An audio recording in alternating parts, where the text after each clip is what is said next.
साथियों नमस्कार। हलचल न्यूज़ से मैं राजेश सिंह। जैसा कि आप सभी लोग समाचार माध्यमों से देख रहे होंगे, जान रहे होंगे कि उत्तर प्रदेश में उत्तर प्रदेश आशा वर्कर्स यूनियन संबद्ध एक्ट 2 के बैनर तले पूरे उत्तर प्रदेश की आशा वर्कर्स हड़ताल पर हैं। तरह तरह की धमकियों, दबाव के बावजूद भी वो हार मानने को तैयार नहीं हैं और उनकी हड़ताल जारी है। शुरुआत से और अभी तक का जो पूरा आंदोलन है और इसके बाद आगे का क्या कार्यक्रम है, इस पर बात कर रहे हैं all India central council of trade union act 2 के प्रदेश अध्यक्ष विजय विद्रोही। नमस्ते। 15 दिसंबर से शुरू हड़ताल का आज 5वां दिन पूरा हो गया। 12/13 की रात कथित एस्मा के नोटिफिकेशन के साथ डर और भय का माहौल पैदा करते हुए सरकार ने इस हड़ताल को शुरू होने से पहले ही खत्म करने की जो साजिश रची थी, उसको चुनौती देते हुए प्रदेश की आशा बहनें आंदोलन में उतरी। 15 दिसंबर को प्रदेश के 37 जिलों में 400 के आसपास सामुदायिक स्वास्थ्य केंद्रों और प्राथमिक स्वास्थ्य केंद्रों में हड़ताल का व्यापक असर रहा। 16 दिसंबर को यह संख्या और बढ़ी और 18 दिसंबर को प्रदेश के विभिन्न जिलों में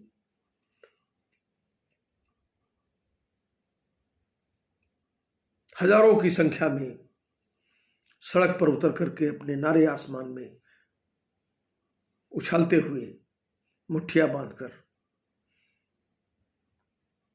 हमारी आशा बहनों ने जगह जगह शासन सत्ता और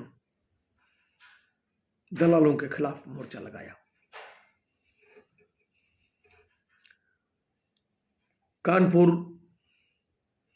कानपुर देहात, इलाहाबाद, कुशीनगर,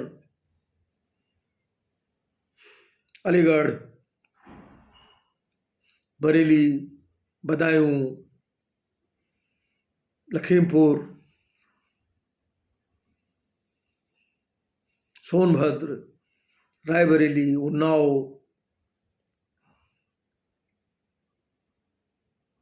फर्रुखाबाद, कन्नौज, ललितपुर, एक लंबी श्रृंखला है।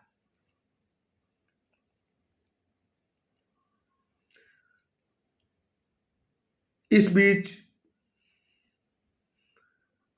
दमन और उत्पीड़न की भी तमाम कोशिशें तेज हुई। बहुत जगहों में आतंकित करने के लिए कारण बताओ नोटिस जारी किए गए, मुकदमे लिखा देने की धमकी दी गई,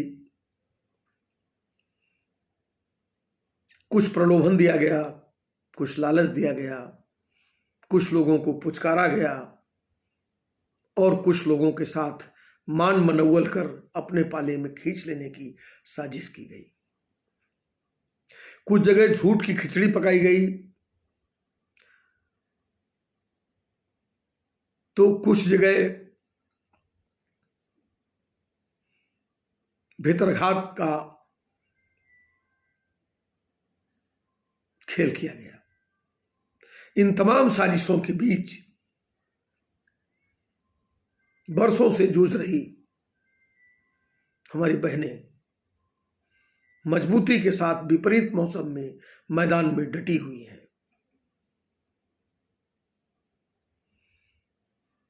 कानपुर देहात की कल की घटना ने उत्तर प्रदेश सरकार के चरित्र को उजागर कर दिया है, जहां उसका एक अधिकारी शराब के नशे में आशा बहनों के साथ बदसलूकी करता है, बदजबानी करता है, धक्का मुक्की करता है, और ये सब कुछ जिलाधिकारी के कार्यालय और कार्यालय के बाहर हो रहा है।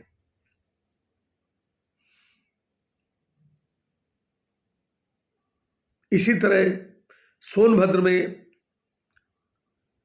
या और कुछ जगहों में, यहां तक कि पीलीभीत जनपद में वहां के मुख्य चिकित्साधिकारी द्वारा वहां की जिलाध्यक्ष के नाम से एक फर्जी चिट्ठी बनाकर विभिन्न व्हाट्सएप ग्रुपों में भेजकर आंदोलन को कमजोर करने और अपने पोलियो के अभियान को सफल बनाने की साजिश की गई। लखीमपुर में पुरानी एक क्लस्टर मीटिंग का फोटो डालकर दूसरे ब्लॉकों में आशा बहनों में भ्रम पैदा करने की साजिश की गई, जबकि वे बहनें इस तरह के जाड़े में अपने सामुदायिक स्वास्थ्य केंद्र में एक पेड़ के नीचे धरने पर बैठी हुई है।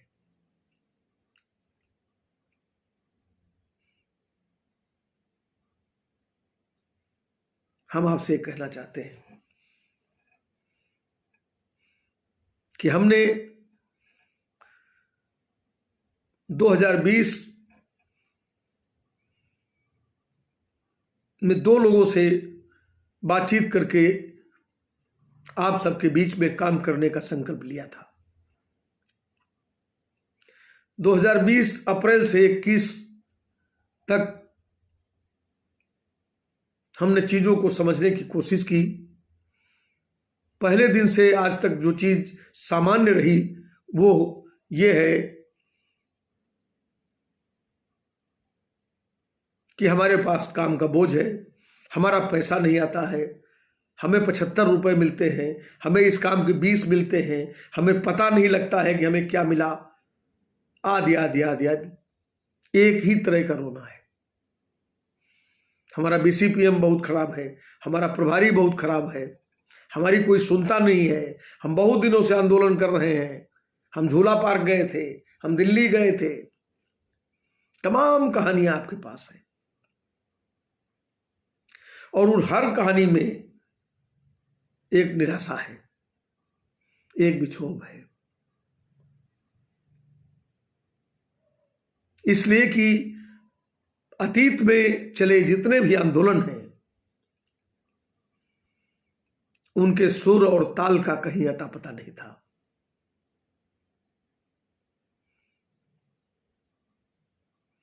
लोगों ने अपनी जरूरतों के लिए आंदोलन चलाए, लोगों ने अपनी व्यक्तिगत महत्वाकांक्षाओं को पूरा करने के लिए और व्यक्तिगत जरूरतों को पूरा करने के लिए आंदोलन चलाए।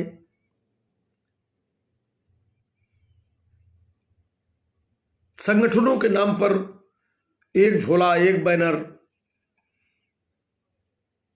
अपने मालिक की जरूरत पर झंडा निकला, बैनर निकला, आंदोलन हुआ और मालिक के इशारे पर सब कुछ खत्म हुआ के दौर के बाद उत्तर प्रदेश आशा वर्कर्स यूनियन ने एक वैधानिक संगठन उत्तर प्रदेश में खड़ा करते हुए उस चुनौती को कबूल किया, जिस चुनौती के बरखिलाफ 20 वर्ष तक आपके साथ ठगी होती रही। आंदोलनों के नाम पर वसूली गिरोह आप लोगों के बीच में काम करते रहे। आंदोलनों के नाम पर, संगठनों के नाम पर कुछ लोगों के व्यक्तिवादी फैसले, आगे बढ़ो, पीछे हटो, बैठ जाओ, का सिलसिला जारी रहा। लेकिन आज ये लड़ाई एक संगठित ढंग से अपनी दिशा में बढ़ रही है। ऐसा नहीं है कि हमें सरकार के चरित्र के बारे में जानकारी नहीं है। हमने पहले भी कई बार कहा है कि प्रदेश की सरकार के महिला विरोधी, कर्मचारी विरोधी,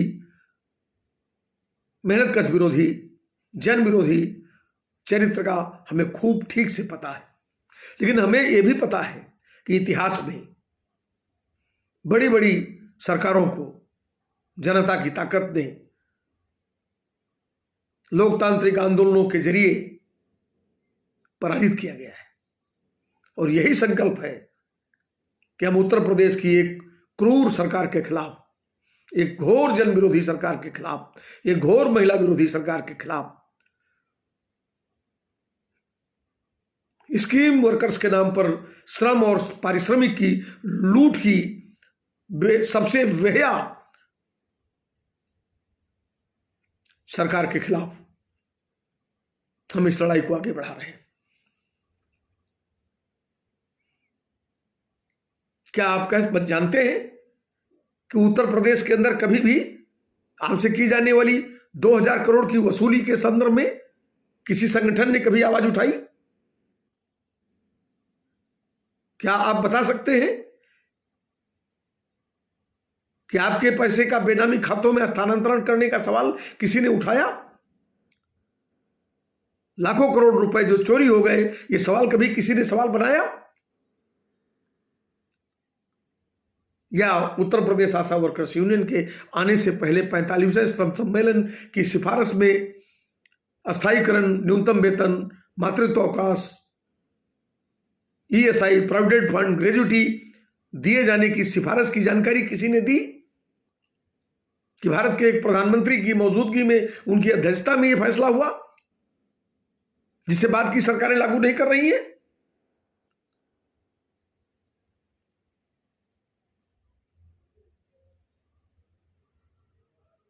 ये दौर बहुत चुनौती भरा है।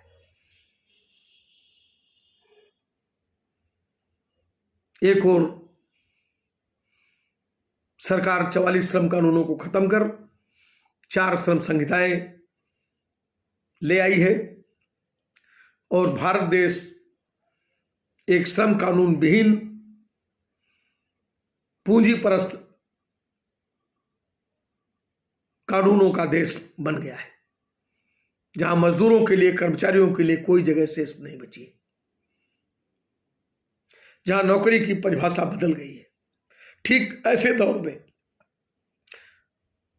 उत्तर प्रदेश आशा वर्कर्स यूनियन, संबद्ध all India central council of trade unions अस्थायीकरण का सवाल उठा रही है, न्यूनतम वेतन का सवाल उठा रही है, ग्रेजुटी प्रोविडेंट फंड का सवाल उठा रही है,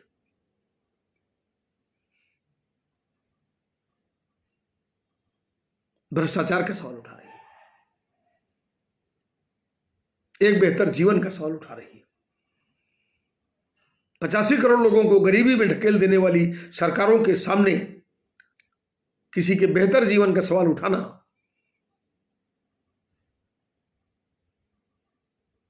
या तो सुनने वाला हंसेगा या खुद पर हंसी आ सकती है, लेकिन हमारा संकल्प है, हमारा विश्वास है कि हम अभी भी संविधान में बचे हुए कुछ हिस्से हमारे हक में हैं और उनका इस्तेमाल करते हुए हम अभी भी 2 कदम आगे बढ़ सकते हैं। इसलिए आज नहीं बढ़े तो कभी नहीं बढ़ पाएंगे। भारतीय इतिहास का ये वो दौर है, या तो हमारी लड़ाइयां हमारे लिए बेहतर रास्ता तय करेंगी, बेहतर जीवन का मार्ग खोलेंगी, और या हम हमेशा के लिए अपनी गर्दन में गुलामी का पट्टा लपेट लेंगे।